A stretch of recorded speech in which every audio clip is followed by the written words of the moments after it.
vivo. Então vamos lá, sejam bem-vindos aí ao Espaço Creator aqui na Orbe, o nosso EngajaCast. Hoje com um convidado ilustríssimo aqui na minha esquerda, Natália Fernandes, numa elegância que eu fiquei até com vergonha. Não, tive que vir Muito alinhada. Deixa eu só falar, antes de apresentar esse convidado ilustre, deixa eu só falar aqui de que esse podcast ele é apresentado pelo Los Chapas, inclusive nós vamos lá mais tarde hoje para fazer aquela janta lá. Ele é idealizado pela Orbe, logicamente, e em parceria neste momento com a Fena Doce, aqui uma grande evento, uma grande feira que a gente está participando. E a gente tem que agradecer, não pode esquecer de quem fez isso tudo acontecer. Além do Los Chapas, a gente tem os patrocinadores, que é Ozirnet, ACPO Empreendimentos, Enfoque Imóveis na Planta também, e muitos apoiadores, uma galera que está fazendo um movimento incrível para que o marketing de influência tenha voz pela primeira vez dentro de uma Fena Doce, da 30ª Fena Doce. O marketing de influência está tendo um palco, um espaço, uma visibilidade. Os influenciadores estão tendo pulseira própria, assim como a imprensa tem. Então, já estou te falando um pouco das coisas aí. Então, Daniel Schwartz e Vitória Schwartz Arquitetos, Estúdio Fábrica de Podcast, que é quem está com esses equipamentos todos incríveis aqui, que se quiser alugar um espaço lá, é com eles. Ainda tem Espaço Quebra-Galho, tem Satolep Neon, Luciano Ortiz Eventos, Jardim do Éden, Espetinho, Churrasquinho também, dos Pampas, Odierno, que tá nessa cadeira que é maravilhosa, né? Você já viu essa cadeira que linda, branca? Posso te levar pra cá? Cara, eu tô pensando seriamente em sair daqui com elas, ó, depois. E Empório Gelei, e não podemos esquecer a área de gestão de marcas, que é nossa agência de marketing digital, por onde conhecemos Rafael, o Rafa do Share. E de onde surgiu a Orbe, cabe Martins. dizer, nosso spin-off aqui. Exatamente, de onde surge a Orbe. É muito chique, né? Quero te apresentar, te dar a palavra e dizer quem é Rafael, cara. Conta um pouquinho mais pra gente aí, como se nós não nos conhecêssemos, né? Cara, primeiro, obrigado pelo convite aí. Gosto muito de estar aqui, né? Principalmente porque meus pais gostam de vir pra cá, daí eles vêm comigo, né? Então a gente acaba vindo pra passear, já comemos quindim aí. E eles queriam no calçadão pra conhecer, e aí foram lá e tal. Mas sempre bom estar aqui com vocês. Eu sinto saudade de vocês, cara. A gente se fala a gente pouco, também. Né? E estamos sempre viajando aí, fazendo um monte de coisa, né? Trabalhando. Mas eu sou o CEO cofundador do Share, né? O Share é uma empresa de educação para o mercado de comunicação e marketing. A gente está há 11 anos no mercado já. Também sou colunista da Band. Toda quinta no Jornal da Band tem uma coluna de tecnologia minha lá. Virei, desde o ano passado, mentor da FGV Ventures, que é o braço de startups da Fundação Getúlio Vargas, lá de São Paulo. Que mais? Fiz um TEDx Speaker, sou um TEDx Speaker, né? Fiz da Unicinos lá. Depois eu entendi por que as pessoas botam isso no currículo, cara. Porque é muito difícil fazer. Eu quero saber depois. Foi uma das coisas mais difíceis que eu fiz na vida, foi o TEDx. Depois a gente pode Por causa abordar. do tempo? 10 minutos, cara. É muito difícil, cara. O Dado até fala, né, que pede pra eu falar 1 hora que eu monto em 2 dias. Pede pra eu falar em 10 minutos, eu preciso de 2 meses pra montar. Porque é realmente bem desafiador, assim. E no meu dia a dia, o Share é boa parte do meu trabalho, né, vamos dizer assim. Invisto em algumas empresas aí, tô, né, parceiro aí da Orbe, por exemplo, e outros projetos aí que eu estou envolvido. A gente cobre também eventos fora do país, né? Então agora em setembro a gente vai para um na Alemanha, que é o The Mexico. Podemos até falar sobre ele, acho que é interessante também. E no final do ano o Web Summit também em Lisboa. E em maio eu estive 30 dias longe da empresa porque eu estava nas enchentes lá também. Acho que é um assunto importante assunto que já tá na pauta para pra gente conversar. Então esse sou eu, cara, gremista. Estava em Caxias ontem vendo meu time. Fui e o Grêmio ganhou, viu? Olha, pé quente nesse momento. Tá, mas olha só, mas tu não caiu no Share de paraquedas. Antes disso tem todo um background também no marketing, né? Cara, eu trabalhei... Na eu comecei minha carreira como professor de informática, né? Antes disso, como office boy, né? Fui 2 anos office boy. Acho que muitos jovens da minha época... Larinha Lago passando eram aí. office boy. E foi bom porque eu conheci a cidade inteira, né? Nesse período aí de 2 anos, conheço todas as ruas de Porto Alegre. Até hoje as pessoas falam, rua tal, o que tem lá? Eu disse, olha, se ainda é daquela época, deve ter tal e tal coisa. E aí eu tive uma carreira dando aula em escolas de curso profissionalizante, assim, Microlins, Microcamp, essas escolas todas aí, que me deu uma vivência muito boa de educação com além da faculdade, né, uma educação mais profissionalizante, mais periférica, assim, mais em bairro, né, não tanto em grandes centros, para uma classe menor, assim, C e D, não classe AB, então bem diferente, né, esses dois públicos, assim. E depois disso eu fui para o marketing de cabeça, né, cara? Trabalhei no grupo Paquetá por 2 anos e meio, quando estava lançando o e-commerce no Brasil. Isso faz bastante tempo já. Foi um dos primeiros e-commerces do Brasil, foi o da Paquetá Esportes. E Caraca, eu tava lá fundando, ninguém sabia fazer nada, né? Isso é bom, né? Porque tu vai aprendendo a fazer. Era tudo mato, que nem quando a André chegou na internet. E foi curioso, cara, porque nessa época a maioria das vagas de emprego que tinha... Isso era que ano, mais ou menos, Rafa? Faz o quê? 2008, talvez. Nossa. Era mato mesmo. Era bem... Marketing digital tava começando ainda, né? E naquela época todo mundo queria trabalhar ou com SEO ou com AdWords, na época, né? Google Ads, né? E ninguém queria o Google trabalhar... era a principal ferramenta. Era a principal ferramenta e... Nem existia o Orkut ainda. Já, aliás. Eu acho que estava começando ainda. Mas enfim, aí eu fui trabalhar com e-mail marketing, porque ninguém queria e-mail marketing. Aí eu fui entender depois por quê. E o e-mail marketing naquela época tu era meio que o goleiro, assim, sabe? Tipo, né? Vai pro gol, né? Se tu quer só participar, vai lá, né? É o baixista da banda, assim. Tipo tá lá, legal. Mas foi muito bom, cara, porque eu costumo dizer que naquela época eu era o maior especialista em e-mail marketing porque não tinham muitos. Não tinha muitos, então eu tinha pouquíssima concorrência, me especializei nisso e trabalhei na Cadastra com isso, né? E isso foi bom porque isso me deu a oportunidade de trabalhar depois na Labs, então as lojas Labs. Eu trabalhei no setor de CRM, que tinha um pouco de e-mail marketing, SMS, toda essa comunicação mais direta assim com o cliente. E trabalhar no varejo é maravilhoso, né? Tu aprende coisas... É a maior escola que tem. É maravilhoso depois que tu trabalhou já, né? Durante não é tão maravilhoso assim, mas é uma escola, né? Trabalhar com varejo, porque é venda toda hora. E nada mais importa, só venda.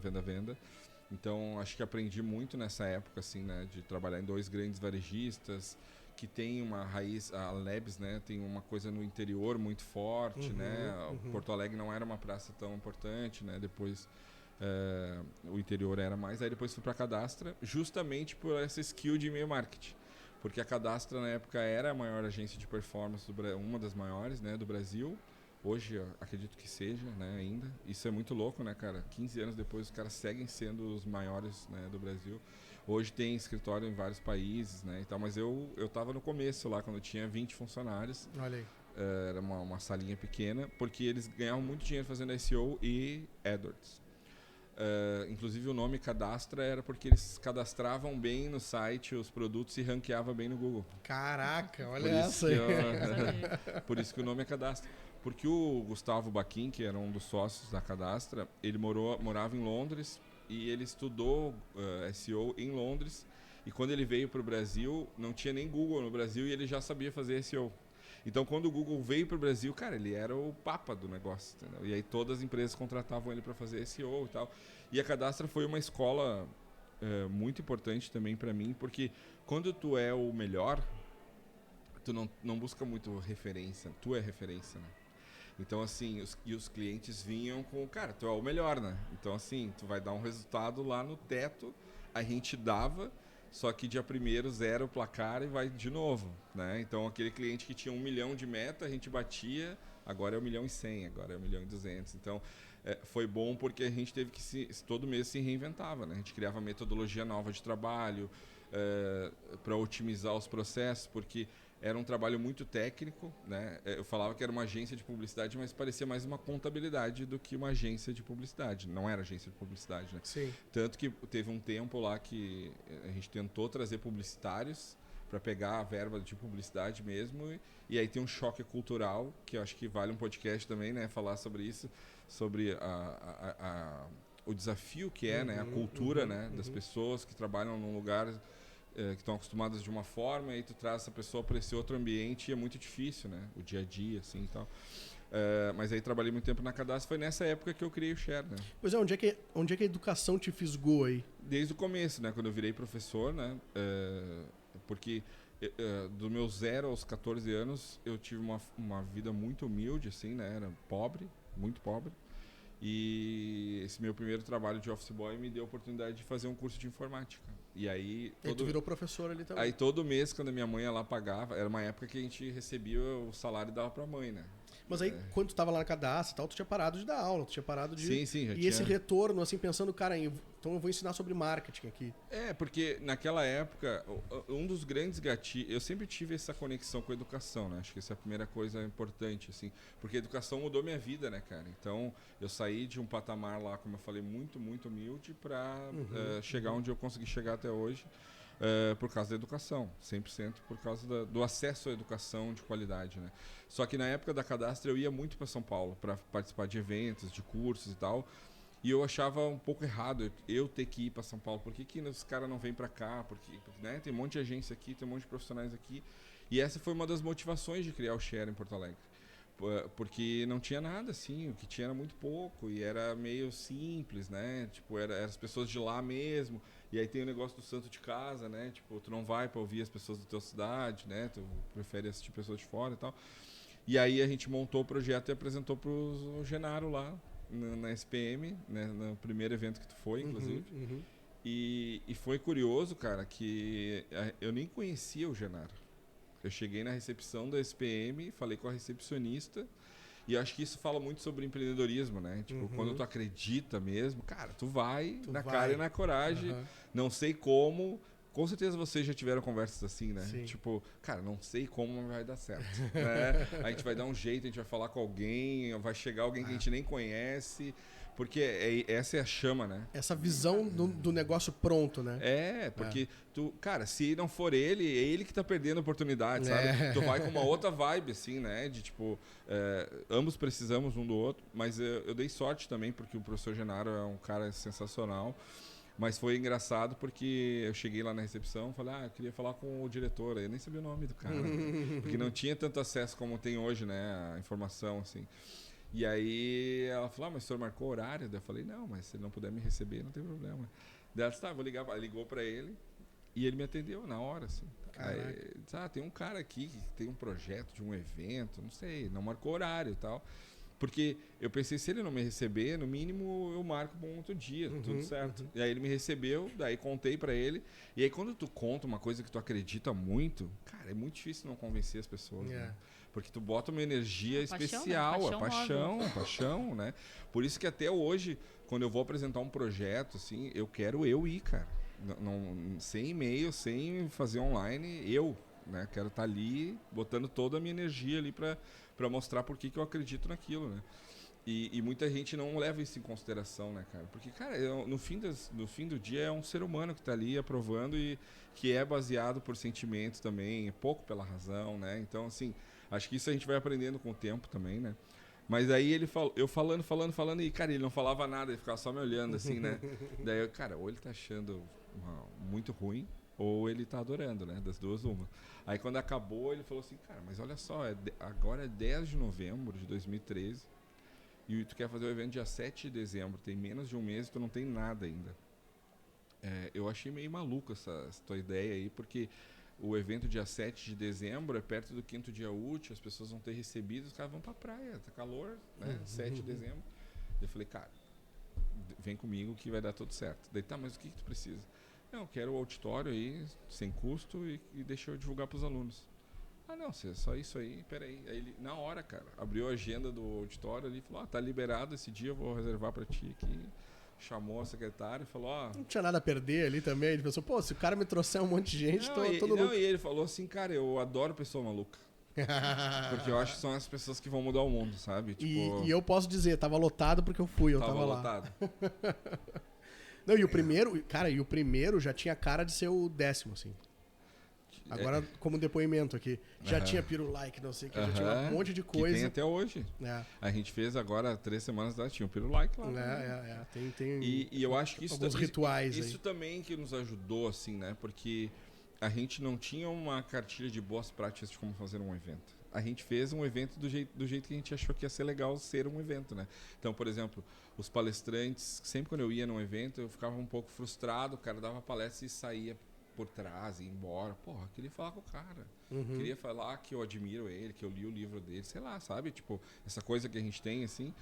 E aí, todos os palestrantes que vão no Share, a gente traz eles um dia antes. Já diz pra eles, tem que ficar lá durante o dia, porque a galera quer falar contigo, quer trocar ideia. Não é só porque isso pode gerar negócio para todos, mas é pela questão de tu conhecer a pessoa mesmo. Quando tu vai num evento, não é pelo conteúdo só, né, meu? O conteúdo é um monte de coisa, né? Tu conversar ali no café com alguém é conteúdo, né? Tipo, o cara falou um negócio, quantas vezes já aconteceu de eu falar, o cara falou uma frase, deu...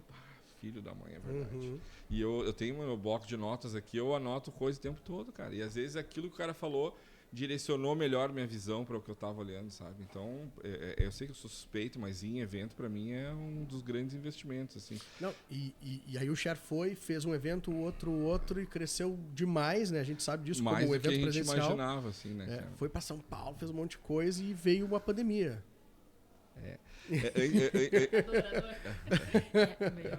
Antes da pandemia, só para não pular essa parte que eu acho que ela é importante, no segundo evento em 2014, em março de 2014, veio um ônibus de alunos de publicidade de Curitiba, do curso de publicidade da PUC do Paraná, para participar do evento. E naquela época a gente não tinha CRM, nada, nem sabia, né? As pessoas só se inscreviam e a gente ficava feliz que estava vendendo. Aí parou um ônibus do lado da SPM e começou a descer um monte de gente. Daí veio um cara falar comigo, era o coordenador do curso de publicidade. Daí eu falei, o que essas pessoas ainda, onde vocês estão vindo? A gente está vindo do Paraná e tal. Trouxe meus alunos, que 2 alunos vieram falar que viram a comunicação, acharam legal e tal. Diferente dos outros eventos, porque é colorido, cool, assim, né, e tal. E isso foi uma coisa que também, com o tempo, depois a gente percebeu que o lance do design é uma coisa muito importante, né? E de alguma forma a gente democratiza, entre várias aspas, o design. Quando a gente faz um caderninho do Share que o cara nem usa de tão bonito que ele acha que é, e ele deixa em cima da mesa dele, ele usa para decorar a sala de trabalho dele, tu tá democratizando o design para aquele... Às vezes o cara nem sabe que aquilo é design, né? Mas ele gosta daquilo. Não, né? tu já entregava experiência quando ninguém falava em ter experiência, né? Porque pra gente isso era importante, né? Tipo, e aí quando acabou o evento, o cara falou assim, cara, vamos levar esse evento pra Curitiba. E eu nem imaginava ir pra Curitiba na vida, assim, né? Enfim, porque não tava no meu radar, assim, né? Ia pra São Paulo no máximo e tal. Daí eu falei, cara, vamos, né? Daí vamos replicar o modelo. Uma faculdade, um lugar pra divulgar. Mas, Rafa, depois desse primeiro que lotou com pouco tempo de divulgação, foi uma loucura... Foi aí que deu o clique, aqui eu tenho uma oportunidade, tem um gap aqui que ninguém tá olhando. Ainda não. Porque acabou o evento e, cara, vocês nos conhecem, né? A gente é a galera aqui, todo mundo junto. Tipo, não tinha uma visão tão forte assim de negócio mesmo, né? Foi uma coisa que deu certo. Tanto que deu R$300 de lucro essa primeira edição e a gente usou para beber com os caras à noite, assim, sabe? Tipo... porque eu tinha meu trabalho já, cadastro, ganhava bem e tal, não sei o quê.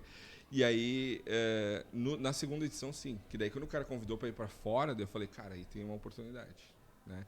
Uma oportunidade de várias coisas. De eu fazer uma coisa que eu acho muito legal, de eu me reconectar com a educação de uma forma muito legal. E também acho que o mercado estava começando a crescer, as pessoas querendo aprender marketing digital e tal.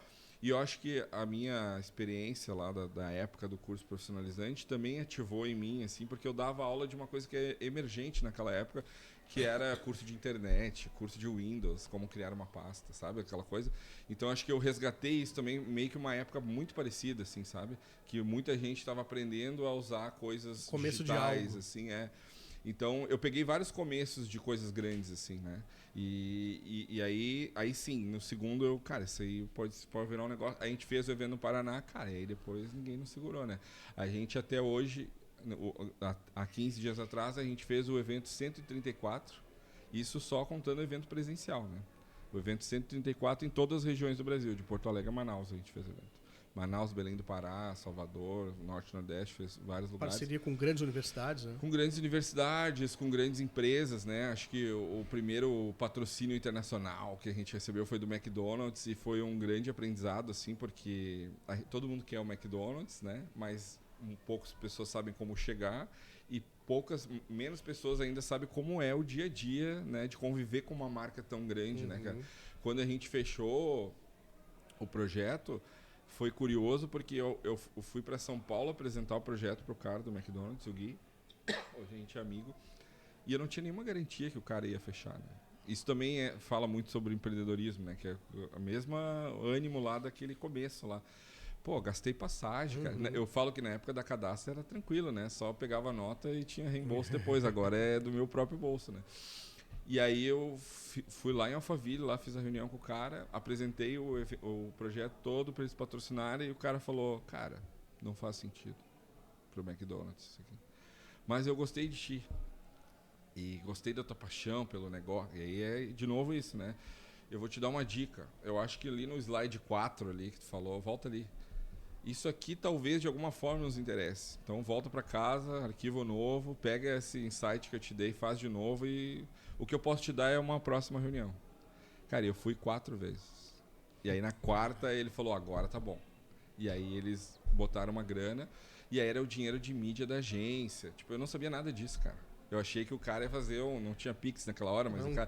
fazer uma TED. O cara ia fazer uma TED do McDonald's pela minha conta. E não, fala com a DM9, que é a agência da marca.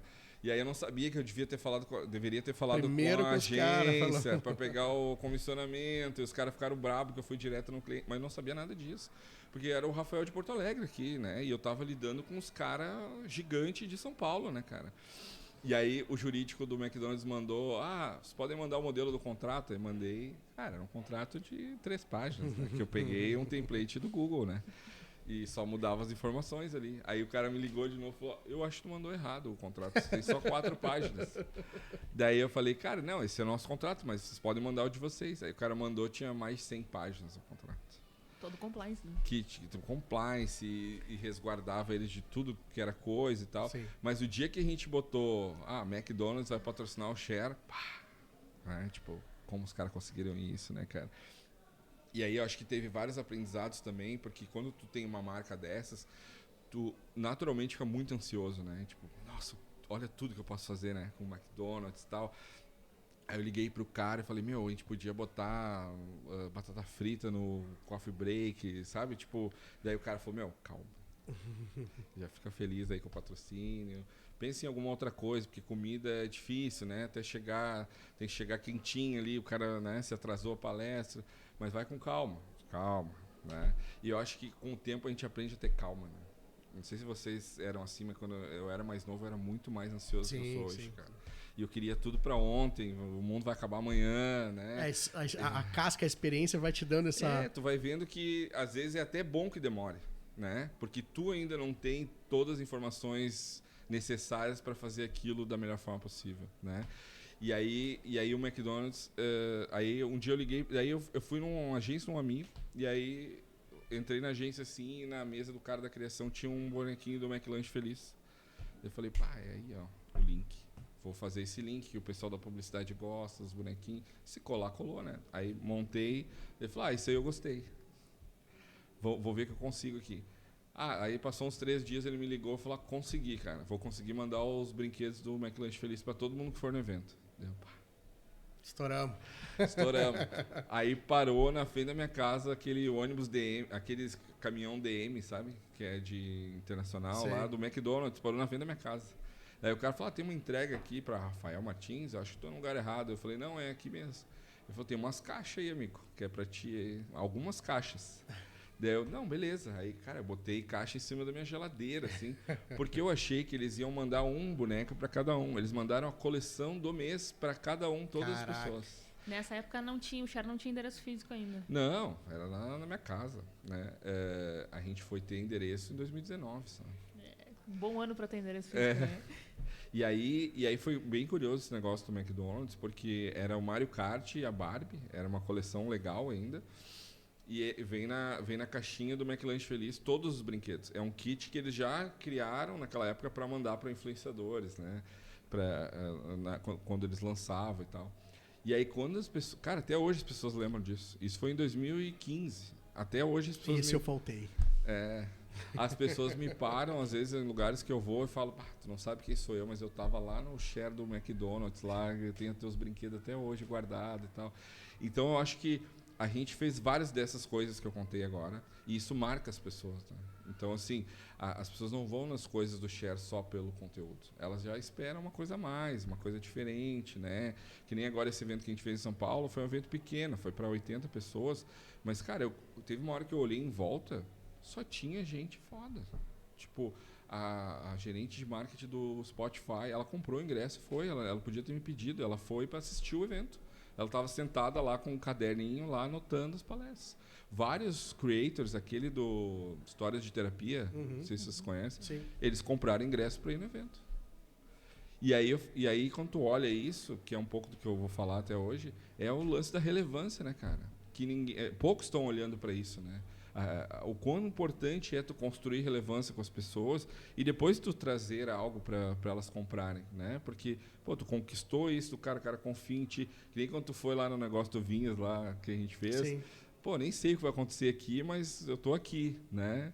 E várias pessoas me falaram isso, enfim, o projeto até acabou não andando, mas isso foi bom para a gente. Eu convidei para vir para uma coisa que eu nem expliquei o que era, né? Então, acho que teve uma época aqui no Share também, de Porto Alegre, principalmente, acho que foi em 2018, as pessoas queriam comprar ingresso, mas não tinha ainda. A gente lançou sem falar aos palestrantes e lotou, cara. E a gente nem falou quem ia ir no evento. Deixa eu te perguntar um negócio, cara. Tu é conhecido como o homem networking, né? Muitas pessoas falam isso, saiu até em mídia e tal. Sim. Porque tu é um cara que conhece muita gente e se relaciona com as pessoas. Dá aula disso até. A gente pode olhar por um prisma que talvez seja o mais natural, de olhar assim, cara, o cara tem um negócio massa, de educação, que todo mundo quer estar perto, que gera experiência, que está envolvido com marcas muito boas e tal. E isso faz com que ele conheça um monte de gente. Mas eu tenho na minha cabeça que é essa virada de chave do motoboy que virou um cara de muito sucesso. Que sabe como se virar em qualquer situação, sabe? Eu tenho essa sensação, assim, eu queria que tu me dissesse qual peso tem essas duas coisas, ou se não tivesse tido esse passado difícil, se tu teria chegado no mesmo lugar na tua visão. Assim. Com certeza não. Porque eu costumo dizer que tu aprende a ser criativo e inovador com 3 anos de idade, né? Para sobreviver. Né? Porque no Brasil, para boa parte dos brasileiros, criatividade é sobrevivência. Né?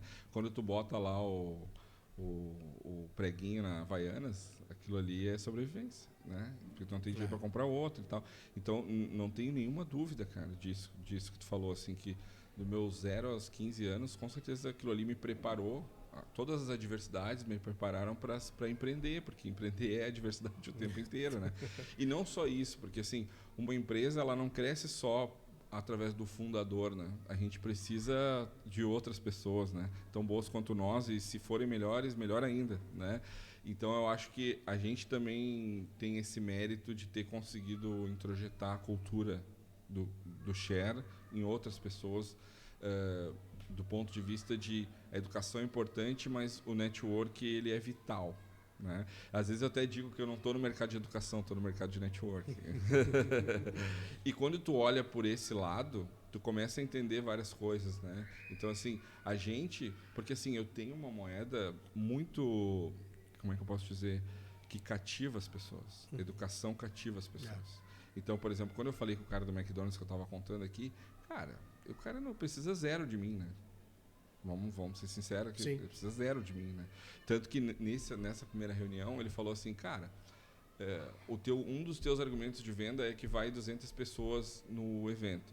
Sabe quantas pessoas passam no McDonald's por dia em uma loja? Daí eu não faço ideia. Daí ele falou o número na época, eu não lembro. Tipo, ele falou, então assim, eu não preciso de vocês para alcançar pessoas. E aí ali tu vai aprendendo, né, cara? Então, esses dias dei uma palestra numa faculdade para uma agência júnior, né? E aí eu mostrei as marcas ali. Cara, hoje em dia, o nosso slide ali de marcas que já atendemos, né? Enfim, várias marcas internacionais, globais, enfim. E os caras ficam, meu Deus. E aí uma menina foi fazer uma pergunta, ela, como tu conseguiu? E eu falei, cara, a melhor dica que eu posso te dar é monta e vai apresentar. Seja um cara de pau. Porque é isso, assim, sabe? Tipo, eu posso te dar a melhor dica do mundo, mas lá na hora H, cara, que tu vai ver, tu sente que não deu. né? Quando vocês apresentam, putz, cara, não fui tão preparado. Eu vou contar uma história rápida. Eu e o Marcos Rossi, do Gramado Summit, Gramado Summit, a gente foi para Lisboa para apresentar o Gramado Summit pro pessoal lá do Altice Arena, que é os parceiros do Web Summit. Os caras que levaram lá o Web Summit, porque os caras são amigos da mãe do Marcos, e eles queriam levar mais um evento de tecnologia para lá. Cara, imagina isso. Tipo, fazer reunião com os caras e tal. E a gente não se preparou. A gente achou que... Esse é o erro, né? Tipo assim, quando tu superestima o teu talento. Bem, tu sabe né? o que tu tem. Tipo, cara, eu sou foda, entendeu? Tipo, eu já fiz isso 1000 vezes, eu vou chegar lá e vou arrasar, né? Então, tu superestima o talento e subestima a preparação.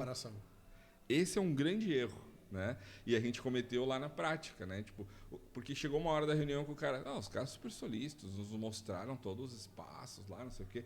No dia teve show do Michael Bublé, por isso que eu falei antes, até eles nos convidaram para assistir lá no camarote deles. Caraca. Assistir Feeling Good lá, 2 metros do cara, tudo 10 de 10. Chegou uma hora o cara perguntou assim, por que ele falou assim, todas as marcas da Europa, quase, de tecnologia e até grandes marcas, patrocinam o Web Summit. Por que eles vão patrocinar o evento de vocês? Não sabia responder.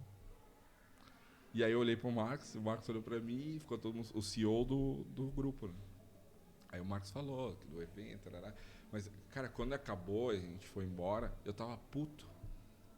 Eu lembro como se fosse hoje. A gente saiu da reunião assim e eu falei para o Marcos, meu, que merda.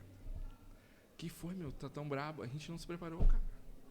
A gente tá acostumado a jogar o gauchão, a gente foi jogar a Champions League e não treinou.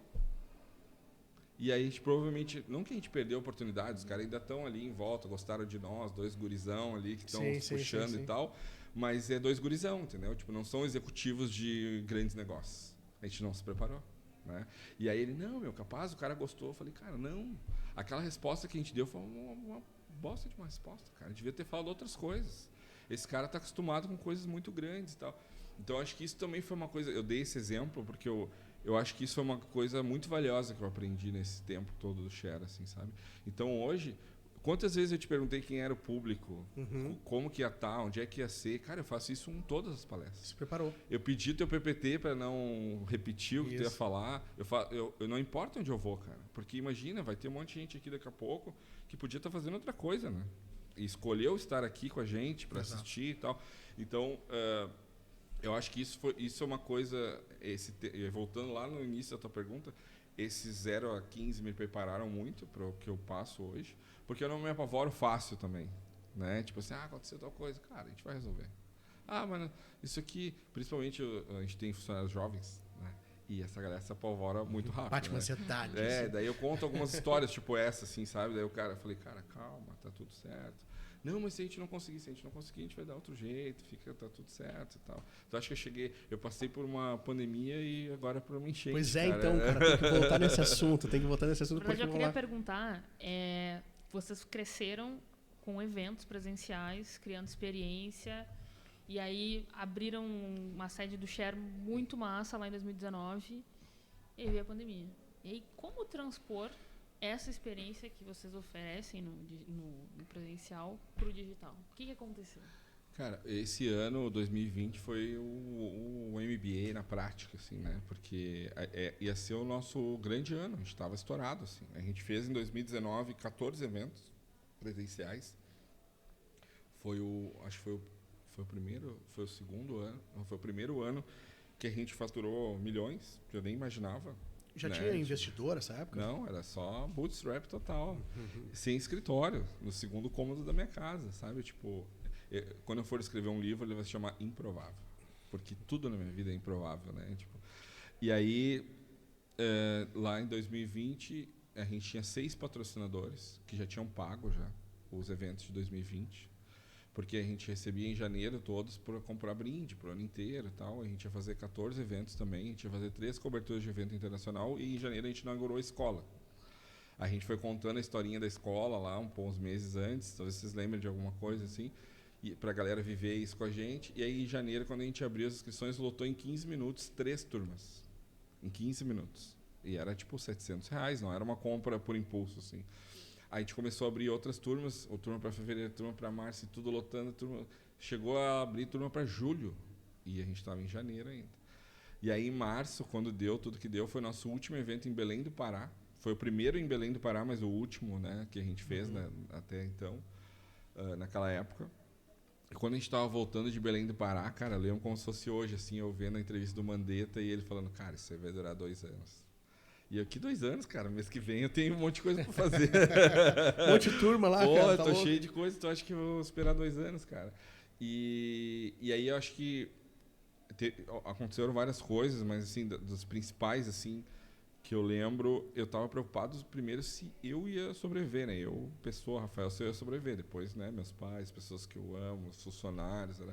E a empresa era importante, mas estava um pouco mais abaixo, assim, né? Mas aí quando a gente chegou na empresa, a gente pensou, cara, a gente está muito ferrado, porque o nosso faturamento baixou 95% de um mês para o outro, de março para abril, porque tudo que a gente fazia era presencial com aglomeração. Os patrocinadores começaram a pedir o dinheiro de volta, e o dinheiro a gente não guarda, né? A gente o investe, sim, compra brinde, caneta. Eu tinha um monte de caixa de caneta lá do Share, brinde, esses brindes que a gente entrega nos eventos, a gente compra em grande quantidade. E aí os alunos que iam estudar depois de abril também, alguns pediram dinheiro de volta. 80% das pessoas não quiseram dinheiro de volta. Isso é branding para mim. Uhum. E Com várias certeza. pessoas, cara, me chamavam no Instagram e falavam assim, Rafa, eu não quero que o Share quebre. Então fica com o meu dinheiro aí, depois a gente vê. Que animal, né? Cara, isso aí é, tipo, pra mim transcende, sabe? Tipo, é uma empresa, né, cara? Tipo, é uma empresa, tipo... E o cara tinha todos os motivos pra pedir dinheiro de volta, porque ele também tava na pandemia, né? Todo mundo tava na pandemia, né? Uhum. Assim como, claro, teve gente que falou, cara, o último dinheiro que eu tinha, eu comprei o curso, eu preciso, a gente devolveu e tal. Mas essas pessoas que vinham e falavam que a gente não quer que vocês quebrem, porque teve um movimento na época, né? Tipo, de tu comprar coisas antecipadas de empresas pra elas não quebrarem e tal. E a gente teve, cara, 80% das vendas. Era tipo 500 matrículas. E aí isso nos deixou, acho que acima de tudo, emocionados, assim, sabe? De tipo, cara, que legal. Porque a gente tava no meio do caos, assim, né? E aí veio, tipo, a Ju mesmo falava na época, veio um tsunami de amor, assim, sabe? Sobre nós, assim, cara, a gente não quer que vocês quebrem. Então fica com o dinheiro aí, tá tudo certo e tal. E até outras pessoas oferecendo, sabe, coisas assim, como é que eu posso ajudar vocês e tal. Só que aí eu acho que, de tanto que a gente fala, né, sobre propósito de marca, nesses dias a gente voltou pro propósito. Porque a gente pensou, o que a gente vai fazer agora? Né? E aí quando tu tem o propósito claro, e quando tu volta para ele, fica claro o que tu tem que fazer. Né? E o nosso propósito é dar acesso à educação de qualidade para o maior número de pessoas. Todo mundo que trabalha no Share, se tu perguntar o que a gente faz, a pessoa vai dizer que é isso que a gente faz. Com curso, evento, com aula, com palestra, com a minha coluna na Band, por exemplo, tudo vai ao propósito que é dar acesso à educação de qualidade para as pessoas. E aí a gente fez a reunião lá e o que a gente vai fazer? A gente disse, cara, por que a gente faz o que a gente faz? Vamos repetir aqui todo mundo. Para dar acesso à educação. E a gente pode fazer isso de outra forma. Não precisa mais ser presencial. Vamos fazer isso online. E aí ficou claro assim o que a gente tinha que fazer, sabe? E aí a gente fez inicialmente uma plataforma de cursos que tu comprava avulso ali. Só que um aluno falou para nós, por que vocês não fazem tipo a Netflix? Que a gente paga uma mensalidade e deixa tudo lá. A gente, não, capaz, né? Tipo, e depois esse virou o modelo, né? Uhum. Que era um modelo de assinatura. E aí, cara, eu acho que as pessoas que estavam trabalhando dentro do Share também, a Cíntia, a Farri na época, a Ju, né? Enfim, que é minha sócia no Share, e algumas pessoas que estavam naquela época, essas pessoas também não deixaram o Share quebrar. Porque essas pessoas aprenderam coisas que elas não sabiam sozinhas. A Cíntia aprendeu o WordPress em 15 dias. E ela sabia 0 disso, porque tinha que criar uma plataforma de assinatura. E ela não sabia como fazer, ela foi no YouTube, cara, ver vídeo, ler artigo, porque ela também não queria que o Share quebrasse, sabe? Então, acho que isso também nos emocionou, assim, tipo, cara, não tinha... Chegou um dia que eu falei, cara, a gente não vai quebrar. Porque um monte de gente boa nos ajudando, assim, sabe? E disposta, e tudo bem, e, sabe? Teve 2 patrocinadores que eles insistiram, queriam o dinheiro de volta, a gente deu um jeito, devolveu e tal, porque, né, naquela época acho que a gente conheceu bem, assim, né, as pessoas, as empresas e tal. Só que aí a gente, quando foi o primeiro mês de assinatura, o primeiro mês do Clube Share, assinatura mesmo, a assinatura era manual. A pessoa comprava aquele mês e no outro mês a gente chamava ela no WhatsApp e falava, tem que renovar, que tem que pagar. MVP total, então. Total. E quanto tempo para subir isso? Da ideia de, cara, vamos para online? 20 dias. Sem conhecimento, zero conhecimento nisso, né? Que loucura, né? E aí, nesses 20 dias, eu e a Farren gravando curso lá na escola. E teve um dia que foi engraçado que ela sentava no fundo e eu lá na frente, por causa da Covid, né? Mas a gente tava tomando chimarrão. E aí teve uma hora que a gente, cara, vocês perceberam que a gente tá chamando chimarrão, nós todos aqui? Todo mundo mesmo. Com a máscara assim em cima. Não, super protegido, super assim. protegido. E todo mundo tomando chimarrão, cara. Esse foi um fato curioso desse dia, assim. Desses dias, né? Aí a gente lançou, só que daí a Cíntia falou, se a gente ficar cobrando as pessoas todo mês no WhatsApp, não vai dar certo. Né? Tanto que muita gente não respondia, não pagava, não nada. E aí a gente aprendeu que tinha assinatura automática. Né? Só que a gente aprendeu fazendo, assim, a gente não tinha ninguém ali que Sim, era outro modelo de negócio, né, Rafa? E aí em junho, julho ali, o negócio começou, tinha 200 assinantes já, daí eu disse, esse negócio aqui... Aí eu tava lendo alguma coisa sobre assinatura, e aí eu comecei a ler sobre startups de assinatura, aí comecei a ver SaaS, toda essa coisa aí. Cara, e aí eu mergulhei nisso, né? Sorte que eu sou nerd, né? Eu gosto muito de estudar. Então aí tem gente que te dá dinheiro para te fazer o negócio, né? Sem precisar gerar caixa e tal. Aí eu lembro como se fosse hoje, eu fui no YouTube e botei como fazer um pitch. E aí tinha lá vários vídeos, fiz um pitch de 15 páginas, assim, né? E aí eu pensei, eu tenho 8 caras que eu quero apresentar, que são caras que gostam do share, conhecem o nosso histórico, tem grana, acho que tem uma grana, mas eu vou apresentar primeiro para uns outros caras, isso foi uma boa estratégia, assim, que vão só dizer que tá ruim e vão dizer o que tá ruim, e aí eu deixo redondo e apresento para os 8 que eu quero que entre. Aí peguei uns caras no LinkedIn, assim, que botava que era investidor de startup, mandei mensagem para uns 10, 3 responderam, marquei, apresentei, aí o primeiro falou assim, cara, isso não é uma startup. Tipo, o feedback do cara, assim, né? Daí eu falei, não, mas o que tu acha que tá ruim? E eu ali, né? Tá, não, isso aí, tá, beleza. Aí apresentei pro segundo, o cara já foi um pouco, disse, não sei, achei meio estranho e tal, e acho que tu não vai ganhar muito dinheiro com isso, mas... E aí eu, né? Aí no terceiro, eu disse, tá, agora acho que tá bom. Aí eu apresentei pros 8 caras, os 8 entraram.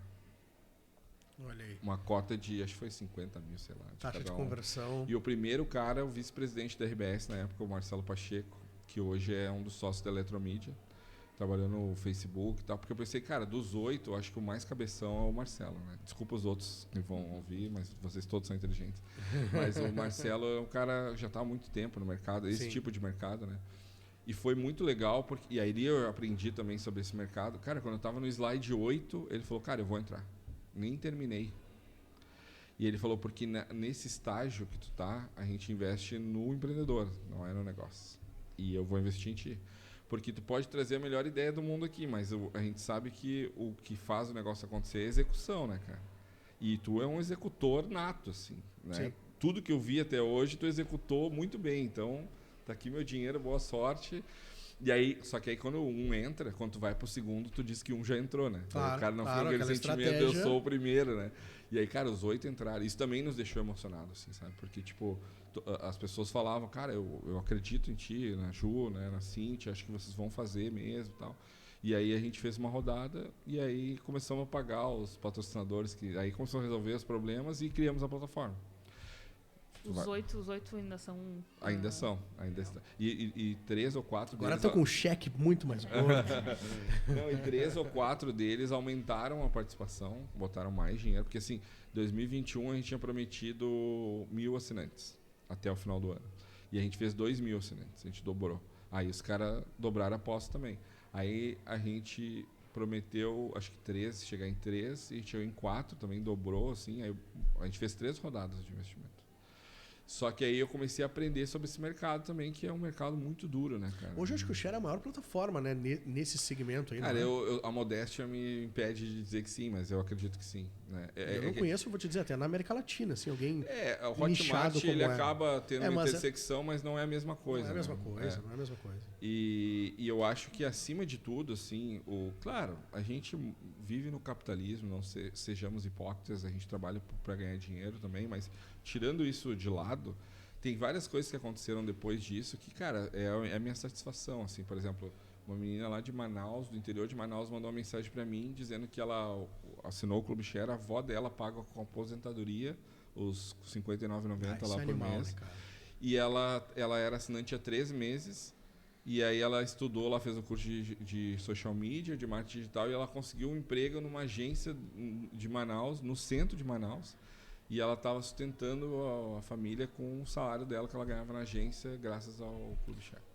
Isso que é legado, né? Isso aí é... Hoje o business, desculpa, né? Hoje o business share digital é maior, muito maior do que o business era antes, que era só evento físico. Muito maior. E ele já olha como uma coisa ruim que a pandemia fez tu voltar atrás uns passos, né? E dar uma coisa, né? E já chegou no ponto de equilíbrio, Rafa? Mais ou menos. É que isso é difícil de responder, assim, né? Assim, sim ou não, né? Sim, mas da forma como a gente está investindo, se tu olhar, não, né? Então, a última linha ainda é vermelha, mas ela poderia ser azul se eu quisesse. Sim, né? Se tu parasse de investir. De fazer algumas coisas. Porque a gente faz muito teste, né? E teste gasta, né, cara? Inclusive, boa parte do dinheiro dos investidores foi para testar formato de educação online, porque para a maior parte das pessoas, estudar online é chato, né? Vocês gastam mais grana hoje em aquisição de novos clientes ou em manutenção da base?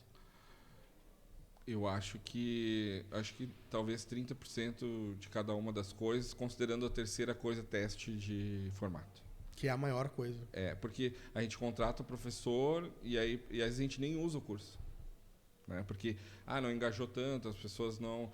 Por exemplo, uma coisa que a gente aprendeu foi que a aula tem que ter no máximo 10 minutos. Mas se tiver menos que 7, talvez o cara ache que é raso demais. Isso demora, né, para te testar, né? Porque assim, a gente está num mercado de recorrência, né? E para ter recorrência de pagamento tem que ter recorrência de uso. Sim. É que nem academia, né? Tipo, a gente fez vários estudos de caso, por exemplo, o Gym Pass, a média de utilização é 8%. E o cara ganha o Gym Pass da empresa, 8%. Então, assim, e óbvio que vai dar churn, né? O churn da maioria das plataformas de assinatura no Brasil é 60%. É alto, né? Caraca, é demais, cara. Do plano anual, né? Inclusive tem vários estudos, né? Que o cara assina, ele usa o primeiro mês, dorme e ele volta no 11º para cancelar, né? Então, é complexo fazer isso, só que a gente se dispôs a fazer isso não só para o negócio crescer, mas e isso foi um sentimento que eu tive, que eu falei até para os investidores, eu falei, cara, a gente não está criando uma metodologia de ensino eficaz só para o negócio crescer. Eu acho um desperdício o cara cancelar o Clube Share. Quando o cara vem e pede para cancelar, quando a pessoa vem falar comigo, às vezes as pessoas vêm falar comigo, né? Me chamam no Instagram e falam, vou cancelar o Clube Share e tal. E aí eu falo, para todas as pessoas eu falo, cara, quer cancelar, cancela, mas assina outra. Porque tu não pode ficar sem. Tu trabalha num mercado que é muito dinâmico, tu precisa estudar, tu precisa falar com as pessoas. Pode não ser o Clube Share, mas que seja outro. Né? Tu fala de lifelong learning, de aprendizado contínuo, e o negócio de tu estar conectado com a educação, cara. Não é uma coisa que tu vai fazer para ter um diferencial. É como eu falo às vezes, ontem até estava falando isso para a equipe, às vezes tu corre para não sair do lugar, né? Porque o mercado é muito rápido, né? Se tu não tá ali, cara, tu perdeu, tu tá mais para baixo, né? Tu tá mais abaixo dos concorrentes e tal. Então, correr não é só uma vantagem competitiva, às vezes é para te se manter onde tu tá. Né? E tem uma reclamação da galera no geral de mercado, assim, falando dessa nova geração que não tá tão motivada para essas coisas de ambição no bom sentido da palavra, de crescimento de carreira e tal. E o Share tá muito atrelado a crescimento de carreira. Sim. Tu vê isso como um desafio, como impeditivo? Ou vocês estão num nicho de uma galera que especificamente compra muito a ideia e vem e tipo, se mantém na base? Cara, esse discurso... Porque, vamos lá, eu já notei na tua fala que tem algumas adaptações... Porque assim, se o cara é muito motivado, ele estuda 2 horas. Então a gente tem que fazer umas adaptações de fazer quase um TikTok de tipo virar aula, só que tem 10 minutos. Porque 7 já é pouco. Sim. Porque ele acha que tem... É que uma coisa que a gente aprendeu também é que eu não posso querer mais que o cara. E por impossível, né? E por um tempo a gente queria mais que as pessoas. Entendi. Sabe? E aí a gente gastava muito dinheiro com isso. de convencer, de dizer, tem que estudar, arararara. Chega uma hora que a gente... Cara, tu já deu todos os argumentos. Se o cara não quer estudar, o problema é dele daí, né? Sim. Porque é a carreira dele, a vida dele e tal. Só que a gente trabalha num lugar que é muito difícil, vocês que já são comunicadores há muitos anos, experientes, que é tu mudar um hábito. É muito difícil a marca mudar um hábito. E por que a gente fala que a gente muda um hábito? Porque a gente tenta mudar um hábito. Porque a nossa conexão com a educação, ela tem fim. É ensino médio, né, faculdade, aí se tu poucas pessoas vão, mas fazem uma pós, fazem um mestrado. E aí acabou, né? Me livrei. Me livrei da educação. A gente traz uma outra tese, Sim. que é lifelong learning. Então, esse é o desafio, né? Não é a plataforma, não é o curso, é a cultura, né? Da pessoa entender que ela tem que botar isso na agenda. Como eu estou aprendendo que eu tenho que botar exercício físico, alimentação saudável, né? Sabe? Tipo, é difícil, cara. Mas, tu Rafa, mudar um hábito, né? Se tu olha para tua base hoje de assinantes, qual é a média de idade? É 20, 35, mais ou menos. Essa galera. Mas a questão do choque geracional, ela é muito complexa, né, cara? Mas eu normalmente, eu digo que eu não dou uma resposta preguiçosa quando me perguntam sobre isso, porque a resposta preguiçosa esses caras não querem fazer nada e tal. É muito mais fácil tu falar isso do que tu estudar sobre gerações, né? Exato. Então, por exemplo, a gente tem vários professores hoje, o próprio Wesley lá, que estava com a gente, o Wes, ele é da Favela Digital. Ele tem um estudo sobre geração Z periférica, que aí é uma outra galera ainda. Inclusive, tem um episódio dele no YouTube, que é Os Caçadores de Relíquia, que ele é um documentário de 1 hora que ele fez com jovens da geração Z periféricas. Eu assisti semana passada. Tu entende várias coisas ali. Os caras têm um outro mindset. Os símbolos sociais para eles são diferentes do que para nós. Né? Então, tipo assim, para nós, usar uma jaqueta da Lacoste, a nossa geração valoriza isso. Sim. Né? A geração deles valoriza outras coisas. Então, assim, eu acho que é muito mais a gente entender o que eles valorizam e criar produtos e serviços para isso do que ficar empurrando toda hora, porque eu acho que no Brasil, principalmente no Brasil, né? Acho que nos Estados Unidos também, mas falando especificamente do Brasil, a gente ainda tem uma cultura muito forte da meritocracia. E eu acho que isso é uma coisa que esvazia o diálogo com essa geração, sabe?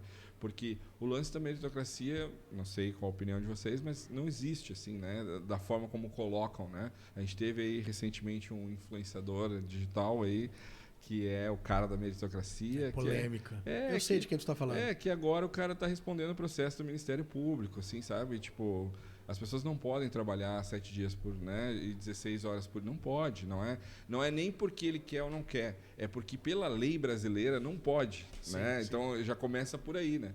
Então eu acho que essa galera vem com essa revolta desses métodos, né? Entendi. Tipo assim, meu pai teve que... tu tá desmotivado, a agência, né? Aquela coisa de comer pizza. Cara, não é legal isso, né? Tipo, por exemplo, eu lembro quando eu fui numa agência grande de São Paulo uma vez fazer uma reunião, que foi uma das primeiras vezes que eu tive esse conflito, assim, sabe? Uma super agência, talvez uma das maiores, assim. Fui fazer reunião às 10 da manhã com o cara e o cara tinha dormido na agência. E aí eu falei, cara, se isso é sucesso, eu não quero. Sabe? Tu começa a conflitar, assim, sabe? Tipo, essas coisas. Eu acho que até o próprio crescimento do Share tem a ver com esse pensamento, sabe? Tipo, teve um investidor que uma vez me falou assim, cara, tu, Rafael, e o Share tem potencial de ter uma empresa de 1.000 funcionários. Tu quer ter uma empresa de 1.000 funcionários? Deixa eu te explicar como é ter uma empresa de 1.000 funcionários. Eu vou botar aqui 30 milhões de investimento na tua empresa e eu vou te ligar todos os dias. Às 10 horas, quando tu hoje vê Netflix e tá comendo uma pipoquinha, tu vai estar fazendo uma reunião me apresentando uma planilha. É isso que tu quer? Tem gente que quer isso. Tá tudo certo. Eu só quero que tu vá para casa. Eu não ia estar aqui agora com vocês, por exemplo, se eu tivesse, né? Mas claro, tem a questão do impacto, né? O quanto isso pode gerar. Só que eu já deixei de receber investimento porque eu não abri mão do meu propósito. Isso também acho que é legal falar, cara. Sim. O cara tava aqui, com o chequezinho aqui, eu falei, cara, eu não vou transformar o Share nisso. Mas é muito barato. É barato porque a gente tem um propósito de dar acesso à educação de qualidade.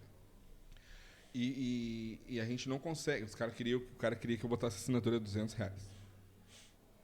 Não, se eu botar R$200, a menina lá do interior de Manaus não vai poder pagar mais. Porque R$200 para a avó dela já é, cara, para você os remédios do mês, né? Então, mas mesmo assim tem como crescer, né? Tem uma tese de crescimento que não é só romântico, não, é dinheiro também. Só que e aí eu abri mão disso, sabe? Tipo, e nesse dia, cara, é muito louco isso, né? Porque tá aqui o diabinho aqui do capitalismo e o anjinho do propósito aqui, né? E aí tu fica conversando com os dois aqui e esse aqui olha para ti e fala, mas cara, veja bem, né? Tipo, tu podia Eu e a Natália, a gente tem muitas discussões desse tipo aí. Né? Inclusive sobre, sobre mérito, assim. Eu concordo de que as pessoas não partem do mesmo lugar, mas também não dá pra não olhar que o Rafa teve mérito em chegar onde ele chegou. Foi mérito teu, sabe? Não foi dado pra ti. Sim. Tu pode ter tido alguns privilégios e a gente sabe que isso existe, e eu acho que não dá pra ser cego nisso, mas tem o método tem o mérito do cara que quis. Claro. E que se encheu de paixão pra levar aquilo e dar a cara a tapa, que poucos têm vontade ou até coragem de fazer. Então, cara, eu acho que a galera que, como tu, que conquista as coisas no suor, merece, sabe? Tem mérito disso. Claro, então a gente não pode dizer que isso não existe. Agora, claro, a gente sabe que, cara, o cara lá da periferia, que tá com conta pra pagar, que tá trabalhando 12 horas por dia de motoboy, não sei o que, ela não parte do mesmo lugar que todo mundo, assim. Então, é um conflito geracional. Eu e a Natália, a gente vive muito isso, né? Porque eu tenho um pouco mais esse lado de, cara, mas dá pra fazer, sabe? Porque eu também vim bem de baixo, assim, sabe? E, tipo, nunca passei fome, nada, mas, tipo, a gente sabe que tem coisas que a gente fez e que eu fiz lá atrás que foi esforçado, foi, tipo, abdicar de coisas que outra galera tava fazendo de noite e tal, pra conquistar, pra estudar, pra me aprimorar, pra trabalhar. Cara, eu ia vender agência, tinha 0 clientes, de porta em porta. Eu entrava no lugar pra almoçar e perguntava, quem é que faz a social media? Não, minha sobrinha. Cara, olha só, eu sei fazer isso aqui, ó. E, cara, e foi assim, saímos de... Em outra escala, 0 tu ainda clientes faz isso hoje. em outra escala, assim, de 0 a 30 clientes em meses, em 2, 3 meses, assim, de porta em porta. Poucos têm vontade e coragem pra fazer isso, sabe? Então tem um pouco de mérito nisso, Claro. né? Eu costumo dizer que o esforço que tu tem que fazer vai de encontro ao que os teus objetivos, né, cara? Sim. Então, esses dias eu estava falando com uma pessoa que trabalha com a gente. Eu quero ir pra Disney.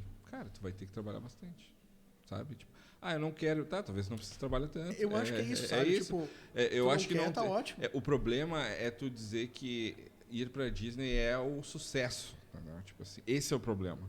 Porque aí tu força muita gente a ir pra esse lugar que o cara não quer ir, cara. Tem gente que não quer. Tipo assim, não quero. Às vezes eu tenho um parente meu que ele trabalha 25 anos com a mesma coisa, ele já falaram para ele ser promovido, ele não quer, ele gosta de fazer aquilo, sabe? Tipo, eu acho que o errado é tu querer impor o teu modelo para os outros. Exato. Assim, sabe? Tipo assim, cara... Tá errado todo mundo que não faz isso, sabe? Por exemplo, eu tenho vários amigos que nasceram ricos. Eu também queria ter nascido rico, cara. Tipo, eu não falo mal dele, sabe? E também não tenho inveja, mas assim, quando as pessoas... mas o cara é privilegiado. Que bom, cara. Eu também queria ser. Muito ser herdeiro. Na próxima encarnação, eu queria ser herdeiro. Rafa, por que tá difícil motivar essa galera que tá chegando? É a cultura das empresas que tá... Que é difícil deles se acostumarem, eles virem? Eu acho que é bem profundo, assim, né? Porque quando a gente fala essa galera, de que galera a gente tá falando, né? Por exemplo, tem uma galera que... o cara quer trabalhar com publicidade, por exemplo. Boa parte dessa galera não quer trabalhar em agência. Quer ser creator, por exemplo, né? Porque o cara tem uma certa liberdade ali, tem uma visão criativa. Porque antes, há muito tempo atrás, para te trabalhar com comunicação, publicidade, tu tinha que ser uma agência. Inclusive, lá no começo das agências, os pintores, para que as suas artes muita gente visse, iam trabalhar em agência. Por isso tem a coisa do craft, né? Do desenho, da publicidade mais tradicional, assim. Porque o trabalho do cara parecia só assim. Uma maneira de monetizar também. Hoje não, né? Tipo assim, o cara... Eu conheço vários amigos que têm agência, que perderam os DA e viraram creator. Porque o cara não quer mais. Então, assim, eu acho... Só que aí, eu acho que também não é assim, perdi o cara, sabe? Tipo, o cara quis esse modelo. Mas tem gente ainda que quer o outro modelo, sabe? Quer trabalhar na agência, quer fazer um portfólio e tal.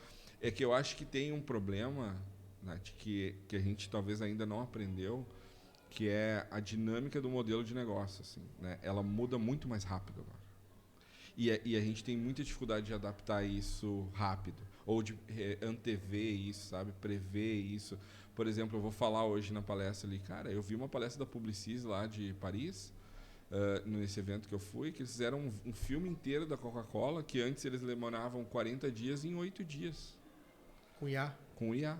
Com 2 ferramentas de IA, que eu vou mostrar ali também na palestra e tal. Os caras se adaptaram à dinâmica do modelo, né? Tipo, perdemos um monte de gente, mas tem IA agora para cobrir também um pouco, sabe? Tipo, e eu acho que aí tá o grande empreendedor, assim, sabe? O cara que consegue antever essas coisas e tal, e prever isso. Porque eu acho que também tem uma outra coisa, que é o outro lado dessa história, que é o cliente, né? Qual é a maturidade de entendimento de tudo isso do próprio cliente, né? Porque eu já vi algumas agências que o cara falou que substituiu por IA e o cliente queria diminuir o FII daí. Né? Não, mas não é uma pessoa que está sentada ali fazendo, é uma inteligência artificial, né? Sim, sim. Ô, Rafa, e tu começou lá trabalhando com performance, né? Sim. Performance na cadastra. Performance no na varejo veia. é performance, né? Venda, venda, venda, venda. E aí no Share tu descobriu a importância da construção de marca, né? Do branding e de descobrir o propósito. Mas hoje, como as coisas mudam muito rápido, os negócios têm que se adaptar muito rápido, tá muito mais difícil construir marca. Sim. Então, nesse meio que tu circula, que é um meio privilegiadíssimo, né? Sim. Queria entender o que tu tem ouvido de cliente também, de agência, em relação a como construir marca num mundo onde as coisas são muito rápido e que hoje a gente tem um viral lá no TikTok, amanhã é outro viral, depois de amanhã é outro viral. Sim, que é as tensões sociais, né, que a gente fala. Eu acho que a primeira coisa é que segue sendo muito difícil, né? A segunda coisa é que eu acho que dependendo da marca, por exemplo, a gente levou o pessoal do Banco BV lá no evento. Eles contaram um case de creators que eles fizeram, que eles fizeram um trabalho de letramento digital com o vendedor da loja que vende carro lá, para o cara aprender a fazer vídeo, fazer TikTok, não sei o que, para captar mais clientes para vender os carros. Fizeram todo um treinamento, era cursos pelo WhatsApp, o cara recebia os vídeos e tal. Cara, puta case. Venderam 800% a mais do que na mesma época e tal. E aí eu conversando lá com o pessoal, a Renata falou, Rafael, eu tinha a minha verba de mídia do ano, se eu fizesse o que eu tô acostumado a fazer, talvez eu ia ter meus resultados, mas talvez não, assim, porque hoje o mercado deles, por exemplo, eles entenderam, acho que é isso também, né? Tem muita marca que ainda não entendeu, mas tem marca que já entendeu que não tem mais o protagonismo da comunicação, né? Da decisão, porque quando tu vai comprar um carro, o cara te oferece o banco BV se ele quiser. Senão ele vai dizer, não, o Itaú hoje está melhor, está com a taxa melhor. Então, tu depende daquele cara para o teu negócio crescer. Então, fizeram essa conexão, né? E aí eu acho que entra, por isso que eu quis dar esse exemplo, não é só sobre performance. Eles entenderam que, eu vou aumentar a autoestima desse cara. Porque eu vou fazer ele aprender uma coisa nova, né? Ele vai chegar em casa e vai dizer, olha só, aprendi a fazer um vídeo no Instagram, vai falar pro filho e tal. E foi isso que aconteceu. Então, eu acho que hoje existem outras formas, e eu acho que a marca entender com qual comunidade ela quer falar, como essa comunidade se comporta, de que forma ela vai entrar nas conversas que já estão acontecendo. A conversa não é sobre a marca, é sobre o que as pessoas querem falar, né? Só que eu acho que não é qualquer marca que tem essa estrutura também, né? Quando a gente fala de branding, cara, é muito difícil, né? Olha o que aconteceu aí com uma influenciadora de maquiagem recentemente. Ela tem uma das bases mais engajadas do Brasil. Fez um produto ruim. A galera veio em cima e falou, o produto é ruim, eu abro o negócio aqui e quebra, né? Então, eu acho que é muito difícil e inclusive, esse para mim é um dos temas que eu mais gosto de estudar. Quase todas as vezes que eventos convidam o Share para fazer um painel, eu peço para fazer um painel sobre branding e performance. Inclusive, o nome do painel é Eu os declaro branding e performance. Que aí eu trago um cara de branding, um cara de performance e um cara de marca, né? Para falar como eles fazem essa construção e tal. Boa parte das vezes que eu fiz esse painel era com grandes marcas, né? E aí o cara já tem uma estrutura mais estabelecida, o cara tem pessoas para fazer isso mesmo, ele consegue... A gente estava falando antes aqui da nossa conversa que tem empresas que fazem consultoria de creator economy, que o cara cuida de toda a visão, né, de creator e tal. Só que eu acho que ainda tem uma coisa que é o Brasil muito grande, né? Então, assim, mais de 200 milhões de pessoas, e quando a gente fala sobre quando a gente fala todo mundo, por exemplo, né? Tipo, todo mundo quem, né? Esses dias eu estava vendo uma empresa, essas empresas que vendem perfume aí por revista e tal, os caras têm 18 milhões de pessoas que vendem todos os dias com a revistinha porta a porta, assim, sabe? Então, assim, eu acho que dependendo do que a gente está falando, o Brasil é maior, esse Brasil é maior do que o Brasil que a gente fala na nossa bolha. Tem muitos Brasis, assim, né? Dentro do Brasil. Porque, por exemplo, a própria Ambev, esses dias eu vi uma palestra do CMO da Ambev. Cara, a Ambev, ela é a meritocracia, é a marca da meritocracia, né? Tipo assim, venda, coisa do lema lá e tal. E aí perguntaram para ele como vocês estão fazendo para atrair os jovens que não querem, né, ser promovido se ele trabalhar 2 anos, 20 horas por dia. Ele não quer isso. E antes essa era a métrica de promoção. E ele falou, cara, a gente está se adaptando. A gente está chamando eles para conversar, está tentando entender como, né, o que eles valorizam, fazendo pesquisa, né, vendo estudos e tal. Porque hoje eu acho que tem um outro elemento no meio de tudo isso, que a gente não sabe de onde vem o tiro, né? Tipo assim, dependendo do que tu faz, né, a própria agência, o creator é um concorrente da agência. Sim. Porque ele faz o vídeo, o roteiro, ele tudo. É a mídia, ele tem a comunidade, ele faz tudo.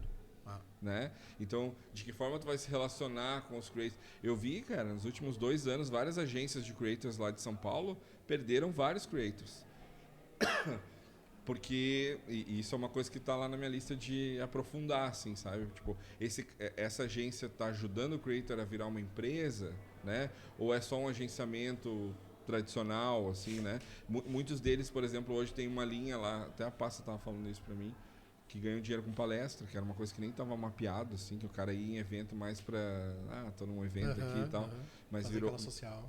Virou uma linha de receita para esse cara também. Mas eu acho que está muito mais difícil agora, né? Entrando um pouco nesse papo de creator, tu falou, pô, o cara lá da ponta que vende carro para aprender a criar um Reels, a criar... Ainda dá para o cara ser só um profissional? Ou tu vê tu que vai em vários eventos, assim, vê um pouquinho do futuro? Ou o futuro realmente é todo mundo criar, assim? Eu acredito muito, cara, que o marketing vai virar uma skill e não mais um setor. Eu acredito muito nisso. Porque eu acho que todas as pessoas precisam desse skill, assim, no nível, tipo, eu sei, sei lá, mexer no computador, eu tenho que saber fazer um... É isso? Tipo eu sei inglês, eu sou bom aqui também. Não só isso, eu acho que o contrário também. Por exemplo, tem vários CMOs de grandes empresas no Brasil que o cara não é publicitário. Ele é administrador de empresas. Entende? Sim, tem bastante. Até engenheiro. Porque eu acho que essa questão da criatividade, né, do romantismo, da publicidade, isso aí tá acabando, cara. Não só tá acabando... Uma pena, bem na minha vez, cara. Pô, era romântica. Comissões incríveis de televisão. Bem na minha vez terminou. Porque eu acho que aquilo que a gente estava falando antes, dessa rápida dinâmica do modelo de negócio, faz com que tu tire de lado o que tu não tem certeza que vai dar resultado. As apostas estão menores agora, né? Tu vai mais no seguro, assim.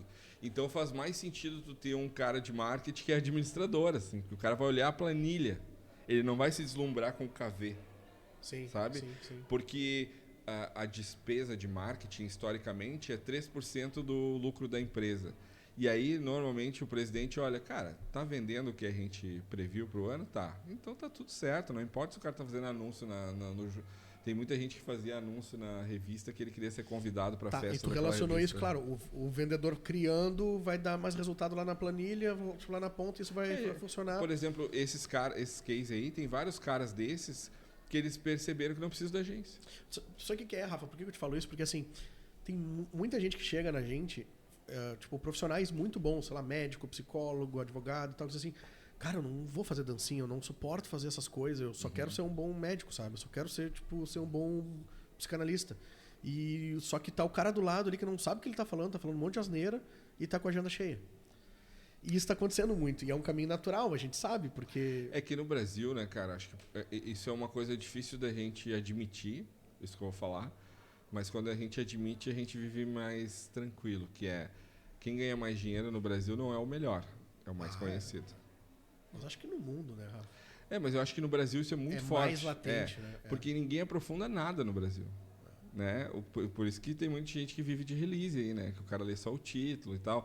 Né? Esses dias eu vi, o cara tava me contando que tem um evento que acontece num estádio de futebol que os caras que palestram pagam para palestrar, para poder ter a foto palestrando num estádio de futebol. Daí o cara usa essa foto para dizer que, olha, fui convidado para palestrar num estádio de futebol. É isso aí. Né? Tipo assim, porque daí os caras alugam casa para vender curso. Carro importado e tal. Então acho que isso faz parte da cultura, entendeu? Então acho que eu conheço muito, por exemplo, o Bush mesmo que a gente estava falando. O Bush tem os dois. Ele é bom e é conhecido, mas é muito raro tu achar um cara desses. Né? Então, tanto que no Brasil, tu pode ver até pelo quanto o país investe em estudo, na academia, né? Em estudos acadêmicos, né? É um investimento muito baixo, cara, assim, porque não se valoriza isso culturalmente, entendeu? Tipo, o cara tem o que comer, carnaval, e é isso aí, o Brasil é isso aí, cara, né? Só que tu tentar bater para ser o contrário disso, é o que eu digo sempre, tu vai gastar muito dinheiro e a chance de tu chegar em zero é muito grande. Né? Porque eu acho que tu tem que entender, claro que nem a gente faz, o que a gente faz eu considero muito relevante, né? Tipo assim, os cursos são bons, as aulas são boas, a aula que vai ter quinta-feira lá, tô preparando ela há 2 meses já, cara, para 2 horas que a gente vai estar lá conversando, mas isso é porque eu acredito nisso, sabe? Nem tudo que tu faz é só para ganhar dinheiro. Eu acho que é aquela coisa assim de tipo assim, tu chegar de noite e dizer, cara, hoje eu fiz um negócio muito foda. Fazer aquilo bem feito. Né? Pra ti, assim, sabe? Porque eu acho que essa coisa também de tu tem que fazer, porque tem que acumular. Eu acho que essa geração também está contestando isso, assim, então, sabe? Tipo... cara, eu tenho uma pergunta para te fazer disso, assim, porque tá rolando um movimento nos Estados Unidos de bloqueio de celebridades. Tipo, a galera tá parando de seguir, tá? E, tipo, celebridades, creators, influenciadores principalmente, empreendedor de palco, vendedor de curso, porque tá contestando tipo, a saúde mental disso. E tu acha que é uma coisa que vai chegar no Brasil? Porque a maturidade aqui ainda parece que é um pouco menor. A gente ainda é um país imaturo na rede social. Então que a gente usa muito, tipo, a gente é muito ativo. Tipo, o brasileiro, assim, os artistas ficam impressionados o quanto o público brasileiro engaja e comenta as coisas. Então acho que a gente tem um nível de maturidade e até uma relação com a rede social muito diferente do resto do mundo.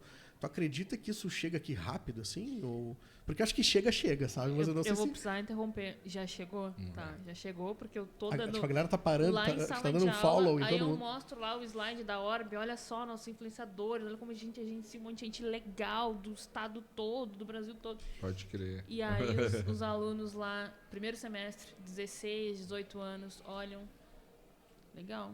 Não conheço ninguém, não quero conhecer, quero ficar aqui, comer bolinha, porque isso é tóxico demais pra mim. Olha aí, isso. Já tá aqui. Eu acredito. Só que eu acho que os bons creators ficam, né? Será que não?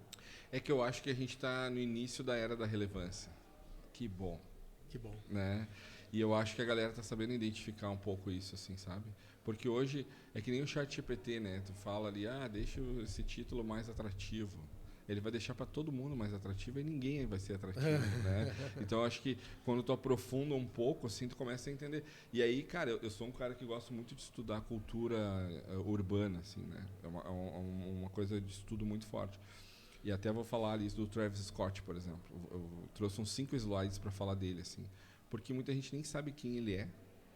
Caraca. Né? E ele tem um documentário na Netflix, né? Vou convidar o pessoal para assistir também.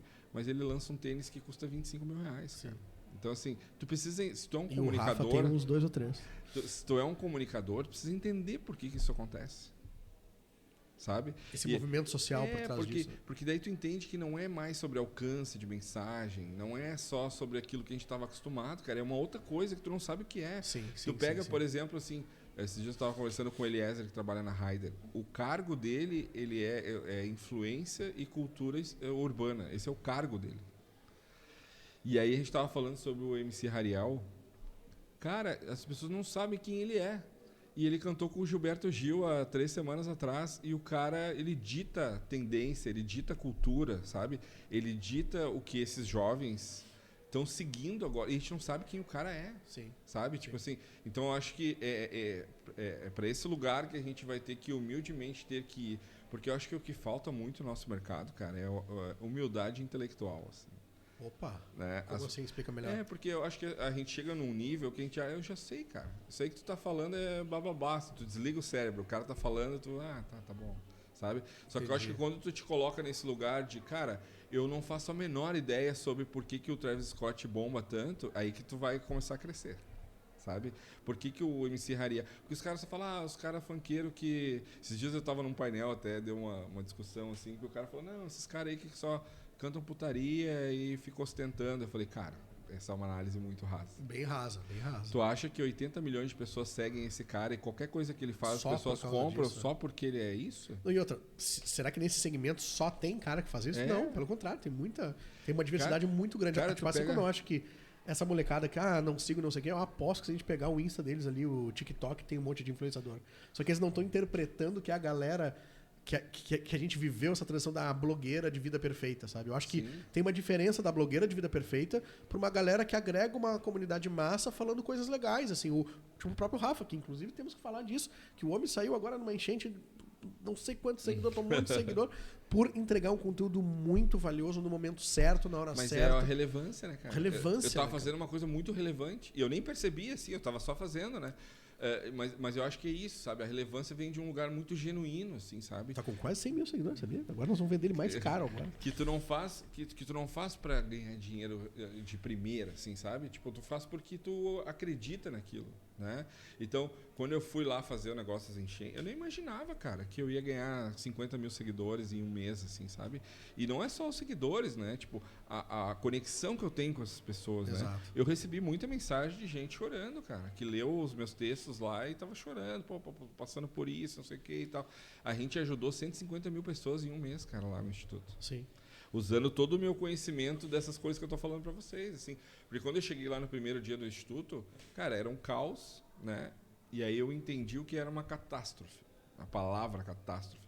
Porque são vários problemas ao mesmo tempo. Isso é uma catástrofe. E é legal que no teu conteúdo tu foi mostrando isso. Hoje eu aprendi tal coisa. Hoje eu entendi como é que funciona isso. Porque eu acho que isso é humildade intelectual, sabe?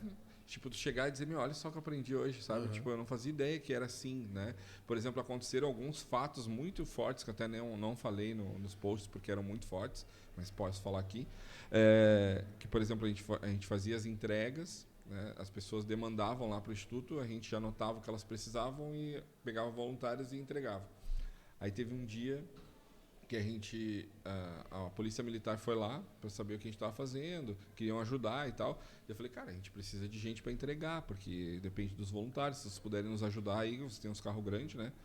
Traz aí os carros, a gente enche, vocês entregam, vão nos ajudar muito. E o cara, não, beleza, pega meu WhatsApp ali e tal. Tô com um WhatsApp de uns 15 brigadianos aqui agora. Tô super protegido. E aí fui testar a parceria, né? Mandei o WhatsApp, tô precisando aqui. O cara, não, tá indo aí. Chegou uma Hilux lá da brigada, gigante. Carregamos as coisas e tal. Aí eu ligava para as pessoas, tá indo aí. Aí liguei para a guria e falei, tá indo aí. Mas não estranha porque é um carro da polícia e tal, mas eles estão nos ajudando. Ela, não, moço, pelo amor de Deus, eu moro do lado do tráfico. Se os caras me verem falando com a polícia, no outro dia eu tô morta. Caraca. Cara, e aí eu percebi que eu não sabia o que eu tava fazendo. Tipo assim, e aí eu entendi que em momentos como esse não basta boa vontade. Tem que ter técnica, tá? Tem que ter background. Sabe? Mas ninguém está preparado também para um negócio desse. Não, mas assim, né? por exemplo, eu podia ter falado com assistente falado social. Com pessoas. Pessoas que estão naquela vivência que eu não tô, sabe? Aí é o lance da humildade intelectual de não, eu sei, cara, sou CEO da minha empresa. Eu faço a minha empresa crescer. Isso aqui eu vou tirar de letra. Fazer logística, né? De entregas. Que é superestimar o talento, né? Que é o que a gente estava falando antes. Sim. E aí a guria começou a chorar, daí eu falei, não, vou resolver aqui. Daí eu falei, cara, o que eu vou fazer? Meu coração parou por 3 segundos, cara. Imagina, vão matar a guria, cara. Tá louco, cara. E eu quero só ajudar ela, né? Aí eu abri o notebook, assim, fui ver ONGs que tinham lá perto. Aí achei o endereço de uma, liguei pro soldado lá, falei, soldado, tá errado aí, não é o endereço, não é aí, vai em outro lugar, é esse aqui o endereço. Ele, pô, eu tô na frente da casa da pessoa aqui, mas não tem ninguém, tá tudo escuro. Daí eu falei, não, mas é que não é aí, é outro lugar, vai para outro lugar. Aí ele foi para outro lugar, eu liguei pra guria, a guria tá chorando, cara. E ela falou, moça, eu tô embaixo da cama aqui, apaguei as luzes todas da casa. Nossa, porque eu não podia receber eles aqui. Daí eu falei pra ela, desculpa, né? Tipo, em primeiro lugar, sim. Eu não sabia que realmente não faz parte do meu dia a dia, cara. Onde eu moro não tem isso, eu não convivo com pessoas assim, me desculpa, né? Não justifica, mas eu só tô te explicando por que isso aconteceu. Te botei em risco, né? Enfim. E aí, só que aí eu fiquei preocupado. Por mim, assim, né? Porque lá onde é o instituto tem, mais acima tem um espaço dominado pelo tráfico. Aí o soldado foi lá no outro dia, daí eu falei com ele, daí eu falei, cara, me ensina aqui, que é o lance da humildade intelectual. Aconteceu isso ontem, podia acontecer alguma coisa com ela mesmo? Ele falou, cara, com certeza ia acontecer. E o cara sabe disso, entendeu? Tá louco. Daí eu falei, tá, mas tipo o quê, assim? Ele falou, cara, na hora não, mas eles anotam, né? Ele me contando. Vai passar uns 7, 10 dias ali, alguma coisa vão fazer com ela.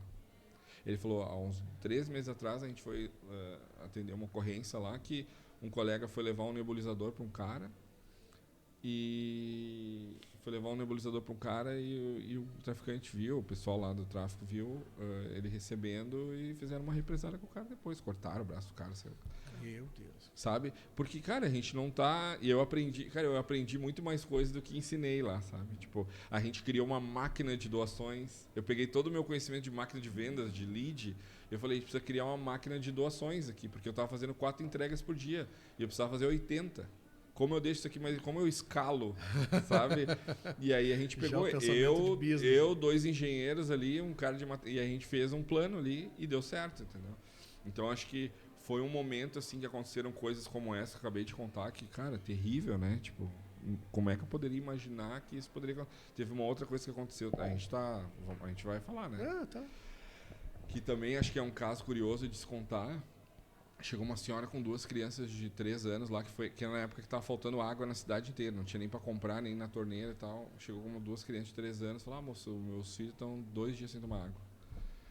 E aí eu, claro, só um pouquinho. Eu tinha umas águas guardadas lá, mas era para entrega e tal, mas vou dar água. Sim.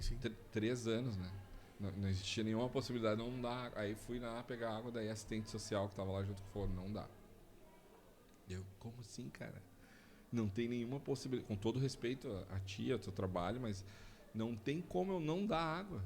São crianças, cara, pequenininhos chorando que não tava com sede. Ela falou, se tu der água para eles, daqui 15 minutos vão ter 100 pessoas aqui. E aí, como a gente vai fazer? E aí eu dei uma bugada, assim, sabe? E aí eu falei, cara, não sei como a gente vai fazer, mas eu vou dar um jeito. E aí, sabe essa coisa que a gente tem? De vou dar um jeito, eu vou resolver, não sei o quê.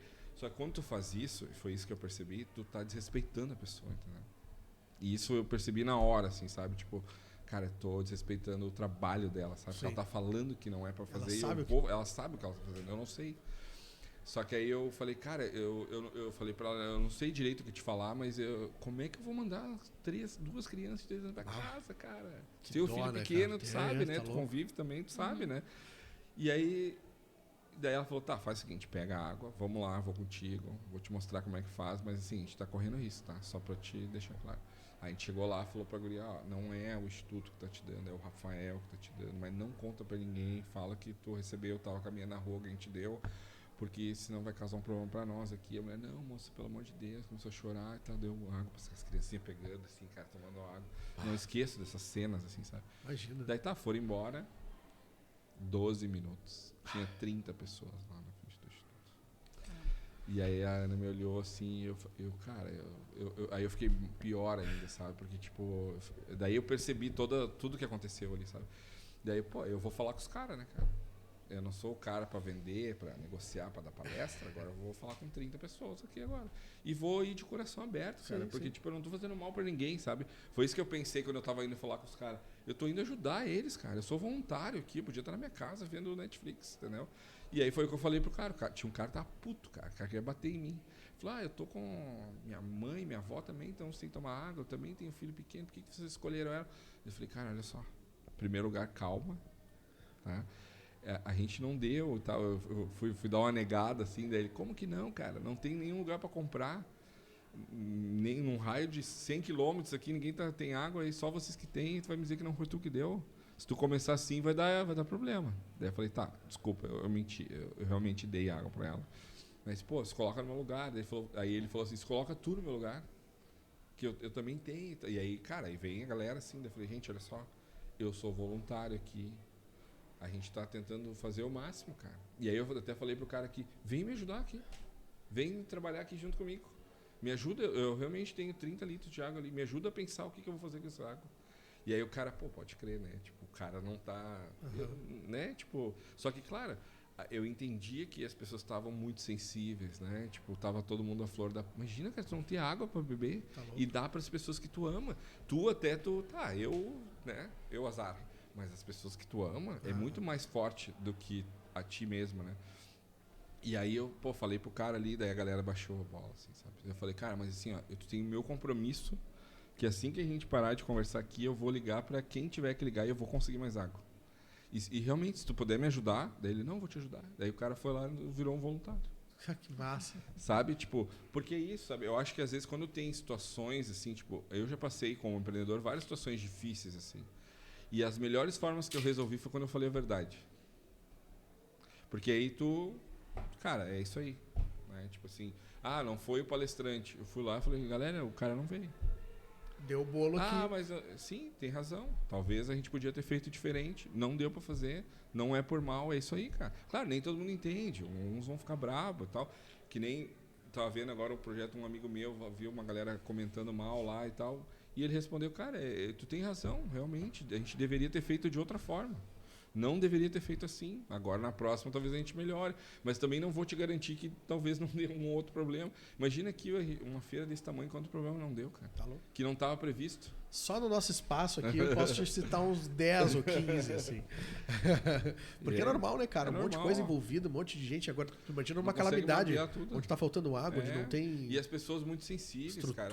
Eu trabalhava 16 horas por dia, cara. Chegava em casa exausto e eu não conseguia dormir, né? Eu ficava mal de ir para casa, cara. Porque eu ia para casa pensando, cara, tem um monte de gente que tá precisando e eu, né? Só que aí eu fui entendendo que eu também não era o governador, né? Tipo, eu tava fazendo o máximo que eu podia ali, mas eu não tinha tanto poder. Tanto que lá pelo 15º, 16º dia, a equipe inteira, a gente ficou com esse sentimento, né? De tipo, cara, daqui para frente é com o governo, né? Eu tenho que voltar para minha empresa, eu tenho que voltar para o meu trabalho. Tipo... Tem esse lado, né? Tu sabe que tipo, a gente fez aqui todo um trabalho com a Abrigos RS, né? Tipo, a gente... da agência, enfim, todo mundo. Com um monte de parceiro local, tipo, bem massa, tu divulgou até lá na Band e tal, fez uma baita ajuda. E, cara, a gente, quando chegou em mim isso, cara, tem que expandir, a gente fez um MVP aqui, precisa transformar isso num produto para as pessoas cadastrarem tipo, o que elas precisam, tipo, as doações e tal. Cara, aí levantamos, aí o tipo, empreendedor, não, então tá, peraí. Pum, fulano que tem uma startup com 300 pessoas, cara, preciso de 5 caras, de dev, de front, back, não sei o que lá. Montamos um time, não sei o que lá, sobe o negócio e foi toda a estrutura, vai, rádio, não sei o que lá, o troço funcionando, lindo, né? Agora, aí chegou um momento, todo mundo se olhou assim, tá, e agora? E aí tinha muita gente, enquanto a gente estava fazendo, que estava assim, mas vocês são vinculados com o governo? E nós assim, cara, a gente fez a parada aqui, mas o governo tem acesso aos dados, porque... Tem desabrigados. Tem desabrigados, entendeu? São pessoas que... Porque assim, vamos lá. O órgão público não conseguiu alocar todo mundo nos seus abrigos. Claro. É impossível. É impossível. Só que os abrigos não oficiais não estavam mapeados. Então, a ferramenta fez isso também, além de doações. Então, esses dados sensíveis de pessoas vulneráveis... Eu não ia abrir para todo mundo, lógico, mas, cara, a polícia, o governo tem que ter acesso a isso, cara. Claro. Senão a gente podia ser preso, entendeu? Porque são dados sensíveis. E aí a galera torcendo o nariz e tal. Só que, cara, chega no final do projeto, tu tá com o negócio pronto, e a gente fez uma coisa tipo, cara, vamos transformar esse projeto open source. Qualquer pessoa do mundo que quiser, pega esse negócio, copia o código e se acontecer, tomara que não, mas a gente sabe que, pelo que tá vendo aí, as coisas têm mais chance de acontecer do que não acontecer, infelizmente. Se acontecer de novo, sobe muito mais rápido do que a gente conseguiu fazer. Porque não dá tempo, né, Rafa? Os caras fizeram um MVP lá. Nossa, e claro. A gente aqui em Pelotas teve mais tempo do que Porto Alegre, por exemplo, Canoas e tal, porque a água veio vindo. Ela teve uns dias de delay, foi onde a gente conseguiu subir um monte de coisa e a gente teve que resolver. Só que no fim do dia, tanto lá quanto aqui, a gente teve que pegar esses dados, essa informação e entregar na mão de órgão público, porque não... Então, a gente não está isolado, isso, a gente não é o nosso business. E outra, todos os 20 programadores que estavam lá com a gente, 30 designers, sei lá, cara, todo mundo tinha que voltar para o seu trabalho para ganhar sua grana nos outros dias. Eu entendi como é difícil fazer programas sociais, né, cara? Nossa. Tipo, o filtro, por que o cara merece, por que o outro não, né? Tipo... Isso aí é difícil, É muito né? difícil, Isso cara. é difícil. Inclusive, Rafa, o tema da Fena Doce desse ano, 30ª edição, acabou mudando em função de tudo que a gente passou. Sim, imagina. Com as enchentes. Então, hoje o tema dela, essa edição, é a reconstrução. E aí eu queria te ouvir um pouco sobre o que tu enxerga como nosso papel enquanto comunicadores, empresários, enfim. Influenciadores? São influenciadores Claro. também. Porque a gente sabe que são muitas respostas, porque são muitos problemas que emergiram das águas, né? Sim, muitos. Então, o que tu enxerga como um caminho para essa reconstrução do nosso estado? Cara, eu acho que tem vários pontos, né? Uma coisa que eu tava falando até, que agora eu tô dando palestra sobre isso também, né? Sobre as enchentes e tal.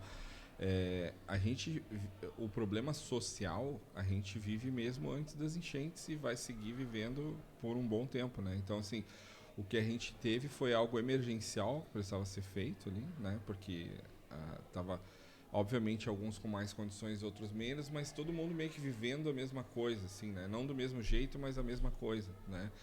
E eu acho que a gente tem uma tendência natural de dar uma ajudadinha e voltar para nossa vida, assim, né? É uma coisa natural, assim, né? Tu vai lá, dou uma cesta básica, fiz minha parte, sou um bom cidadão, agora vou viver minha Volta pro vida. mundo. Uhum. Só que como a Nina fala, a Nina é presidente do Instituto, as pessoas têm fome todos os dias, Sim. né? E eu acho que o que eu aprendi eu usei minhas melhores habilidades para ajudar muita gente recorrentemente. Eu acho que esse é o desafio, assim, né? Por exemplo, quando eu falo isso, as pessoas ficam chocadas, mas tem várias famílias lá do morro lá, que é perto do Instituto, que a família inteira tem uma escova de dente. Isso é chocante, cara. É chocante, cara. Quanto custa uma escova de dente? Ah, mas então eu vou lá resolver, né? Quando eu falo isso, as pessoas falam... Não, vamos lá. Não, eu vou lá, vou comprar 100 e vou mandar. Sim, mas não são 100, são 5 mil, né? Ali. Então eu acho que assim, o que eu aprendi precisamos de um lugar que é confiável para destinar e precisamos de uma máquina de doações, sabe? Então, tudo que tu puder fazer para contribuir com a máquina de doações e construir um lugar confiável, eu acho que é essa a resposta. Então, por exemplo, o Instituto, eu sou diretor de marketing lá. Então, tudo que eu faço lá é para que as pessoas vejam que é um lugar confiável para doar. Isso é tão importante quanto ter gente para doar. Tão importante quanto. E tem que prestar tua relevância. E não só a minha, né? Então, por exemplo, eu peguei várias pessoas famosas que eu conheço, né? Conheço alguns, mas outros eu tenho acesso. Eu pedi para fazer um vídeo falando bem do Instituto. O Renato fez um vídeo do Instituto, o Renato Gaúcho. Doe pro Instituto, rararará. Botei o vídeo no Instagram, vamos botar uma mídia, isso aí, sabe? Então, tipo, montamos ali. E fazer as pessoas... Existe um letramento também sobre esse trabalho que as pessoas precisam ter, né? Que é, tipo assim, precisa de tudo, cara. O básico que a gente conhece, essas pessoas vivem um outro básico, né? E eu acho que a reconstrução da cidade e do estado, ela não se dá só em assistenciar quem foi prejudicado pela enchente, mas é de criar uma estrutura que a gente possa ajudar muitas... E não é ajudar de forma assistencial. É ajudar o cara a ter um trabalho, a ter uma profissão, gerar sua própria renda e ajudar nesse desenvolvimento econômico da cidade, do país como um todo, sabe? Não que a bolsa não seja importante, eu acho que ela é importante, mas eu acho que é mostrar para o cara tipo uma profissão, assim, sabe? Fazer o cara trabalhar mesmo. Porque a gente fez uma pesquisa lá com o pessoal que mora lá nas regiões mais periféricas. O sonho 1 do cara é morar em outro lugar. O sonho 2 é trabalhar, cara. Sabe? Então, assim, tanto que agora a gente está criando uma metodologia lá e todo mundo que está nos ouvindo é convidado para nos ajudar a deixar essa metodologia melhor. Acho que é aí que está o ganho. De como a gente cria uma máquina que a gente pega um menino de 13 anos que está quase indo para o tráfico, traz ele para cá, mostra um outro caminho e consegue encaixar chegar lá na ponta também no mercado de trabalho. Esse é meu desafio. Assim. Então, assim... e eu tento trazer o máximo de pessoas para somar nisso. Então, agora a gente teve várias marcas que doaram e tal. Eu estou tentando ter conversas com elas de como a gente faz isso de forma perene, assim, né? De como todo mês, né? Então, por exemplo, a gente recebeu muitas doações em maio. Só que agora é julho, baixou muito. E tudo bem, é o que eu falei lá no começo. Cada um tem sua vida, ninguém é obrigado a doar, ninguém é obrigado a ajudar. Mas eu acho que quando tu ajuda eu acho que quando tu te coloca numa posição de alguém que está disposto a resolver esse problema, né? Vamos colocar dessa forma do que estou ajudando. Tu tá se ajudando também. Vai ter menos pobreza, vai ter menos violência, vai ter mais empresas, vai ter... Cara, a gente fez um workshop de startup lá com eles. Saiu 3 ideias bem boas. Então, assim, eles não são coitadinhos, cara. Eles são muito bons. Precisam de uma oportunidade. Precisam de oportunidade. Exatamente. Entendeu? Eles precisam que... É como eu digo, assim, a gente que já passou a arrebentação, eu acho, e aí é uma opinião minha, né? Que a gente tem um dever social de puxar os próximos, sabe? Eu vivo isso, assim, no meu dia a dia, sabe? A quantidade de gente que me manda mensagem, cara, eu sou um Zé Ninguém aqui, ninguém me conhece, me ajuda? Ajudo. Faz isso, dou uma assinatura do Clube... Tá, não faço pra todo mundo, né? Mas, assim, eu dou caminhos, assim, pro cara, sabe? Tipo assim, e eu falo aquilo que tu falou. Antes da gente começar, eu vou te dizer, não vai ser fácil. Vai ser bem difícil. Vai ter dias que tu vai querer desistir. Tu sabe por isso, tu sabe? Sabe aquela coisa do Sr. Miyagi, assim, sabe? De dizer, cara, tu vai ter que chutar várias vezes aqui, bota o casaco, é isso aí, entendeu? Porque o Brasil é isso aí, cara. Quando as pessoas falam da minha história, tipo, saiu da pobreza, virou o Rafa do Cher e tal, é legal, mas o lance da jornada do herói, ele é a história do brasileiro padrão, cara, né? Tu pega aí vários caras que saíram do nada e construíram e tal, não sei o quê, porque eu acho que isso não é só habilidade técnica, é muita habilidade mental, cara, de tu aguentar. Empreender sobre saúde mental, cara. Quantas vezes vocês já não chegaram em casa e, cara, que merda. Pô, será que se eu fosse um executivo de uma empresa, eu não ia estar ganhando mais e estar me incomodando menos e tal, né? Tipo, eu conheço vários amigos que têm empresa que às vezes pensam, até me falam isso, cara, eu acho que no mercado eu ia me incomodar menos e ganhar mais e tal. Só que não é sobre isso, né? Tipo, eu acho que quando tu empreende, tu tem a oportunidade de botar o que tu acredita no mundo, sabe? E eu acho que é muito ruim quando tu tenta seguir uma empresa exatamente igual, você igual ao fulano. Cara, tá perdendo uma grande chance de criar uma empresa única.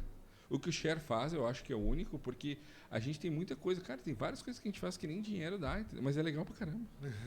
Sabe? E as pessoas adoram, sabe? Tá tudo bem, como dizem, né? Porque assim, eu acho que... Eu não vou dizer que, claro, hoje eu entendo os meus privilégios financeiros, inclusive, e os lugares que eu acesso, as pessoas que eu conheço, mas eu entendi que em todo lugar que eu vou, como esse lugar aqui, eu de alguma forma tenho que falar sobre isso. Porque eu estou plantando uma sementinha ali, pode ser 1 ou 2 só, que, cara, pode crer, eu acho que eu tenho um papel social aí também, eu acho que eu passei da arrebentação aqui, talvez eu possa puxar 1 ou 2, não precisa ser 1000 pessoas, 2 pessoas. Esses dias eu estava almoçando com uma amiga minha e eu vim com a pauta social no braço aqui, né, contei para ela alguma dessas coisas, ela, como que eu posso ajudar, Rafa? Eu falei, tem uma mãe lá que eu falei com ela semana passada, que ela nem sabe o que é terapia. Mas eu acho que se tu pagar para ela uma vez por semana a terapia, ela vai entender um pouco melhor como ela é, por que ela faz as coisas que faz. R$70 aí, né? Pode ajudar ela? Posso. Há 13 meses ela paga a terapia de uma mulher periférica lá, que tem 3 filhas, mãe solo. Tá ajudando pra caramba. Muito massa. Porque não é isso, assim, tu não precisa salvar a vida da pessoa, entendeu? O pouquinho ali que tu faz, já pode ser muito já. Muitos pouquinhos, né? Por um tempão, né, tu faz uma coisa grande, sabe? Então, acho que é isso. Rafa, o papo foi muito bom. Nossa, já tá a galera passando aqui atrás. Vai começar o evento, pelo amor de Deus e tal. Preciso ler aqui, então, nossos patrocinadores, mas, pô, de antemão, brigadaço, assim, agradeço, por ter vindo, por estar participando. Eu adoro vocês, cara, adoro vocês. A gente te adora demais também. Então, esse podcast foi apresentado por Los Chapas. Aí, Chico, Los Chapas tá ali, ele sentadinho. Idealizado aqui pela Orbe, pela Fena Doce. Não podemos esquecer dos patrocinadores, então, Ozirnet, ACPO Empreendimentos e Enfoque Imóveis na Planta. Com os nossos apoiadores Daniel e Vitória Schwartz, arquitetos, Estúdio Fábrica Podcast, Quebra Galho, Aluguel de Imóveis, Satolep Neon, Luciano Ortiz Eventos, Jardim do Éden, Espetinho Churrasquinho dos Pampas, Odierno, Empório Gelei e Área Gestão de Marcas. E esse foi um Infocast. Olha aí que maravilha. O nosso EngajaCast aqui. Muito bom, obrigado. Direto da Fena Doce. Que maravilha. Bora pro evento agora. Bora pro evento, tem mais para falar. Obrigado, Rafa. Valeu. Eu agradeço, valeu.